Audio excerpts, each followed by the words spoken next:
Good morning, YouTube. Welcome to the Reptile Barn. I have an exciting reveal for you. Here in just a minute, I'm going to show you something to my right that is a new animal. We actually, it's going to be a long story. I'm just warning you right now. So, before I get into this, let me just tell you, the first 3 or 4 minutes, I'm going to show you the animal. I'm going to show you the enclosure. I'm going to talk about our plans with the animal, and hopefully you love it.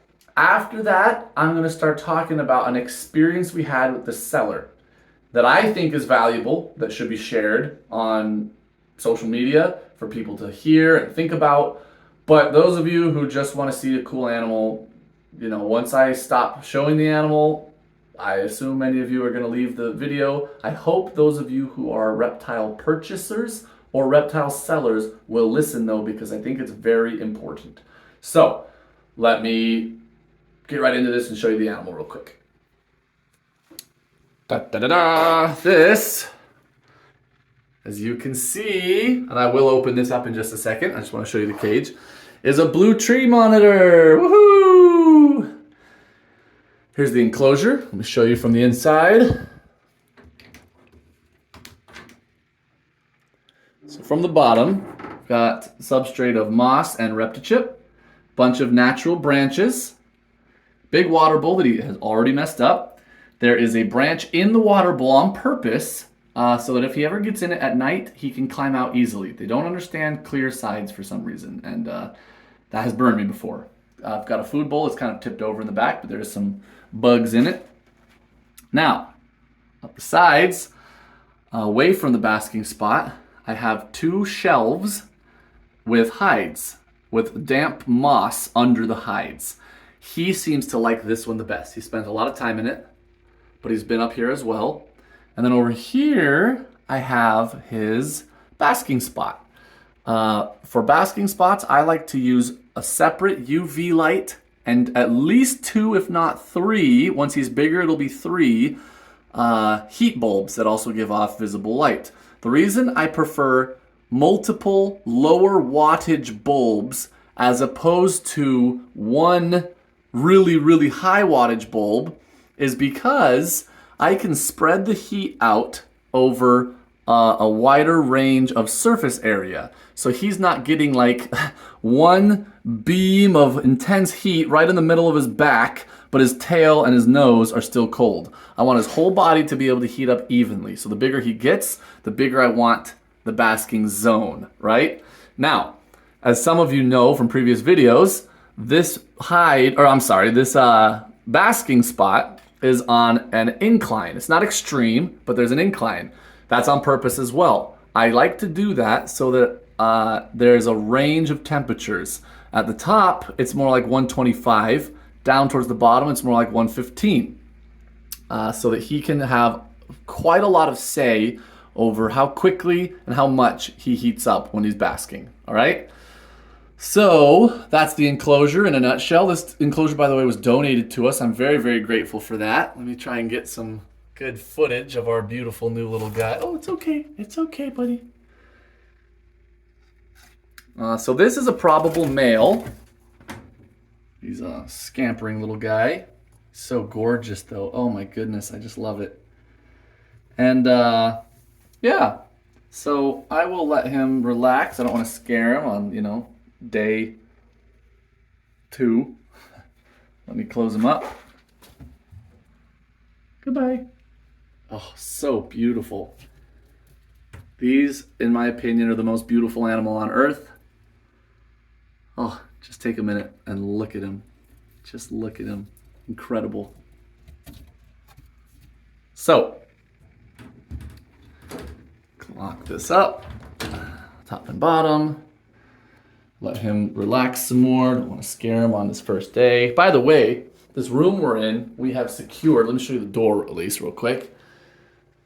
We cut a hole. We nailed on a screen so that we can get some airflow, see in and out. Normally that fan is on, but I turned it off just for this video because it's loud.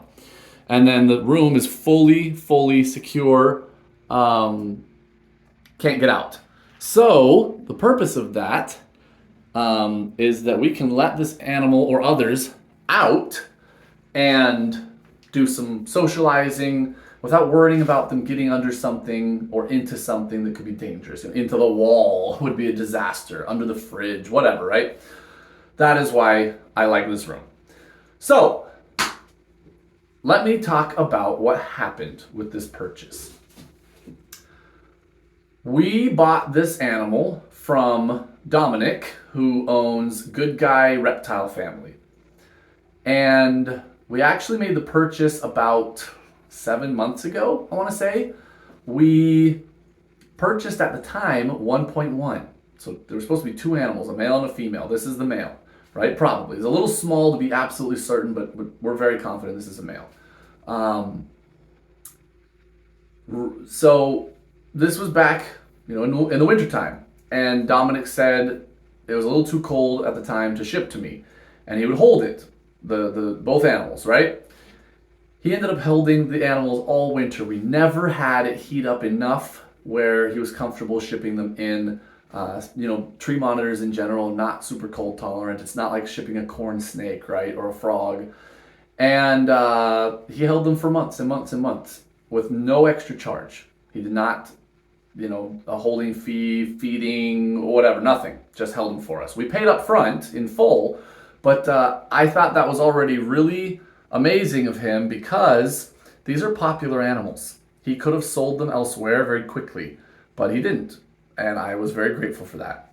So, fast forward till just a little bit ago, it's almost time to ship. And right before shipping day, there's a problem with the female. And he calls me immediately, doesn't try and hide anything, explains what's going on in detail. I'm bummed, right? Because he's not going to be able to ship the female.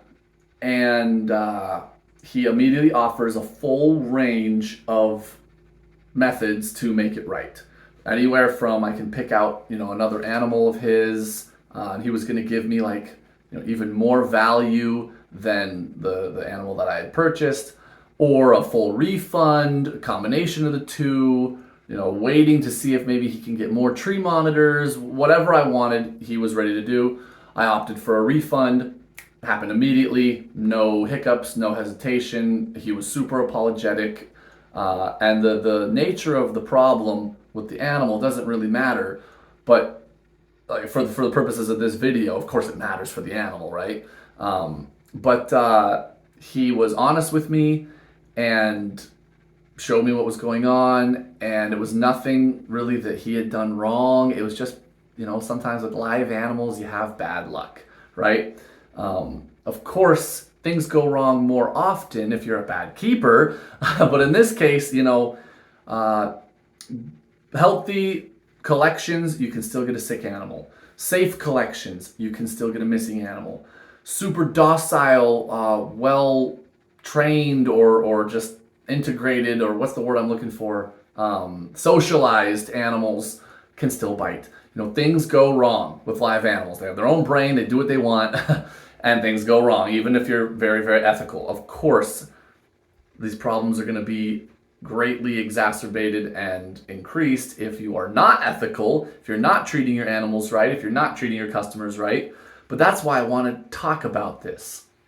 So before we ever purchase these animals, I'm searching through the Morph Market reviews for the seller. And they're a fairly large business. They do import and breeding. So some of their animals are captive bred right there in their facility. Some of their animals are imports. They're pretty open about which are which. They're not trying to hide anything as far as I'm aware. And they have hundreds of reviews. And their overall rating is like a 4.6 out of 5. So it's pretty good. And I noticed that they weren't getting, 3s, 4s and 5s. They were getting almost entirely 5-star reviews. Customer was thrilled, loved the animal, loved the price, loved the communication, loved the shipping. Everything was perfect. 5-star review, right? Where the kind of interaction where nothing goes wrong, you get what you expected, you get it in a timely manner, etc. A few reviews were 1 star, terrible reviews. They hated it. They just didn't like anything about it. The animal wasn't what they expected, or the animal arrived sick, or had a missing toe they weren't expecting, or the shipping wasn't right, or something went wrong, right? And those couple of 1-star reviews are dragging down the total. There was no like mediocre review, so I was a little bit like, this is weird. But hundreds of reviews on many types of animals across several years of just superb reviews. So I was like, you know what? I'm gonna talk to these guys and see like what's going on, and how come almost all their customers love them and then a few of them just hate them? Is it just the size of their company? Like no matter how well you do, if you're that size and scope, you're gonna have some frustrated customers. Maybe that's it. So I talked to them. I had my fears kind of allayed. I felt good, made the purchase. We now have our one Blue Tree monitor, right? And I want to explain why my review for them is going to be 5 stars, even though I did not get all the animals that I wanted and that I paid for, right? I am convinced after talking with them extensively, email, text, phone calls, all through the time that they were holding these animals for me, when I requested an update, no complaints on their end, no hesitation. They just would send me new pictures. They would take new videos for me, pulling out my animals specifically, be like, hey, Colin, here's your blue trees. Here's how they're doing. Look how much bigger they're getting, and, etc. So I have no complaints about their business model, their communication. The shipping for this animal was perfect. The animal himself is exquisite. He's just gorgeous. He looks perfect. His behavior is excellent. I don't have any complaints whatsoever about anything except the fact that some bad luck made it so I didn't get my female. And I do consider it bad luck. And that's the key here. I think that our hobby is so jaded because of scammers, because of some unethical keepers, who, these businesses that are really so money driven that they don't care about their animals anymore. They don't even treat their customers right. We're so jaded that we assume that about every single interaction that doesn't go perfectly our way. I'm not certain that's right. And I'm not trying to be naive here. I've been scammed, or people have tried to. Thankfully, it's not gone through, but people have tried to scam me. People have tried to rip me off. People have lowballed me at ridiculous rates when I'm the seller. I've had some bad interactions. I know that things can go wrong, but I don't think that it's naive to extend kindness to people. I don't think that it's naive to assume the best of people. I don't think it's naive to not jump to conclusions about people. I don't think that is being naive. And so I just was talking with Dominic, and he thought I was going to light him up and be enraged and be sending negative reviews across the internet and smearing his name. And I didn't do any of that. He was happy, right? Of course. He's already had a terrible day. He's out a lot of money. I could have made his day a whole lot worse. And I don't think I'm some sort of saint, but I thought that was not the right thing to do considering the circumstances. Now, I will put in the caveat that there are bad characters, right? And if somebody is unethical, if they are mistreating or neglecting their animals, or if they are mistreating or abusing their customers, or even vice versa, if customers are being abusive towards a seller, all of that needs to be called out emphatically, right? I don't always agree with the method people use to do that calling out, but I still think it needs to happen. You gotta call these people out for that kind of stuff. They're getting our entire hobby in trouble with the law. Just kind of the public's perception of who we are and what we do can go downhill because of these couple of bad apples. People are out money. People's animals get sick. You get bad advice or you get bad service. Live animals are at stake. Some people's livelihoods are at stake. So yes, call people out for bad behavior. But in this case, I don't think there was any bad behavior. I think there was bad luck. And I'm not going to treat someone like crap because they got unlucky and immediately made it as right as they possibly could with me. I'm not out any money. I immediately got a refund, right? And I could have, he was offering me other animals of his more valuable than the one that I'm now not going to get because he just was trying to make it right. So I have no complaints, and I'm going to leave a 5-star review. And the one thing that I'm thinking about with some, not all, but some of those negative reviews they've gotten or that others have gotten is that this is not just a breeder, this is also an importer. And the trade in wild caught animals is different. A lot of it is negative. I have pretty substantial complaints with the way that a lot of trappers and importers and flippers and all these things, how they do their business, how they treat their animals. But buyers must be aware that a wild caught animal is different, fundamentally different than a captive bred animal. Parasite load, stress levels, how they have gotten used to in their own life, how the sun works, how rain works, how predators work, their behaviors, their understanding of the world around them, internal parasites and external parasites, so many things, hydration, that when you buy a wild caught animal, even if it's been in captivity for a while, you are taking a risk beyond what you are taking if you buy a captive bred animal. And I wonder if some of these negative reviews are people who did not really think about and internalize that extra risk. And they get a wild caught animal, it's missing a toe, they freak out. My breeder was abusive. Well, it's not the breeder, it's the importer. This animal lost his toe in the wild, right? Or, it's got a scar, and you're like, oh, this animal doesn't look as good as what I wanted. The photos made it look so perfect. And now, if you're being deceptive with your photography, that's one thing. But if you just are taking nice pictures and then they get it in person and they can see little details that didn't show up in the pictures and now they're all mad, this is a wild caught animal. If you're buying from an importer and they're communicating properly and you know that it's a wild caught animal, you have to understand there are going to be some things that are more difficult, more dangerous. This animal can sometimes just crash for no apparent reason. It does not necessarily mean the importer did something wrong. The seller was trying to screw you. But we're so defensive. Like I was saying, we're so jaded now. We just assume they were out to get us. They're scamming us. I deserve all my money back. Well, not necessarily. I mean, read their terms of service. This is a business as well as a hobby. So that's all I want to say. I don't want to get too far into the weeds. I know this is a long video and many of you dropped out way before this point. For those of you who have stuck with me though, give a little grace to sellers. If you've done your due diligence and you've realized they're not trying to screw you. If they are, then light them up, right? Of course.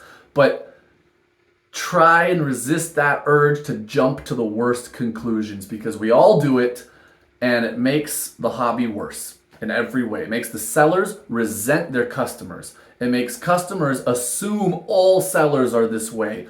There's already hatred in the hobby, massive hatred between certain individuals, between certain businesses, between certain groups, between people of different maybe schools of thought. You talk about different substrates, different types of lighting, different ways of feeding, rack systems versus vivariums, outdoor versus indoor, UV, no UV, dusting, no dusting. Literally every single thing that you do with your animals, there is a group somewhere that hates another group somewhere because of that issue. And I mean hates. Last little anecdote here. I am no longer on Facebook at all. Despite the fact that Facebook groups are one of the best places for information and collaboration with people that are in your same group, right? You're looking for care information on Euromastics and people nearby who might keep them. There's a Facebook group for that. I was in the tree monitor group, the Drymarchon group, just a bunch of groups, and there's so much information. People who've been taking care of these animals for decades that know so much, but I'm no longer there because I had to scroll past 10 different fights. And we're talking juvenile, pathetic, cruel stuff just to get to what I actually wanted to find. And it's not worth it. So I'm off. So my Instagram sends my posts to Facebook so that Facebook people can still see my stuff, and that's it. I don't get on there anymore. I don't need that. I don't want that. And that's sad. That is a loss for me. But it's also a huge gain to not have to go through the crap. That being said, I'm just trying to explain there's so much hatred out there. Don't add to it if you don't have to. And even if somebody did make a mistake and do something wrong that inconveniences you, there's also a difference between doing stuff on purpose and accidents. So don't jump to horrible conclusions about people, especially sellers. I'm biased because I am a seller. I understand that. But I panic if I inconvenience a customer, if I give bad information, if I'm slow to communicate. I try and respond to everything super, super fast. If I'm like, oh my gosh, I forgot to respond to that email from 5 days ago, I feel sick. I don't like being a bad seller. I don't like inconveniencing people, right? When I am telling people I have this service or this item for sale or this whatever, I expect a high standard of myself to immediately be able to deliver. And so knowing that I personally would never screw somebody over, I would bend over backwards to fix it if I made a mistake. If anything goes wrong, I'm always there for my customers. So I know that at least one seller out there is like that. There's gotta be more. So try and find those ones and buy from them, because if we could just put the crappy ones out of business, that would be fantastic. That is all. I know this was a long ramble. I hope that somebody stuck to the end. I just think it's valuable, especially if you're somebody who buys or sells reptiles, to think about this kind of thing. For those of you who stuck with me though, thank you so much for watching. Until next time, we are the Reptile Barn.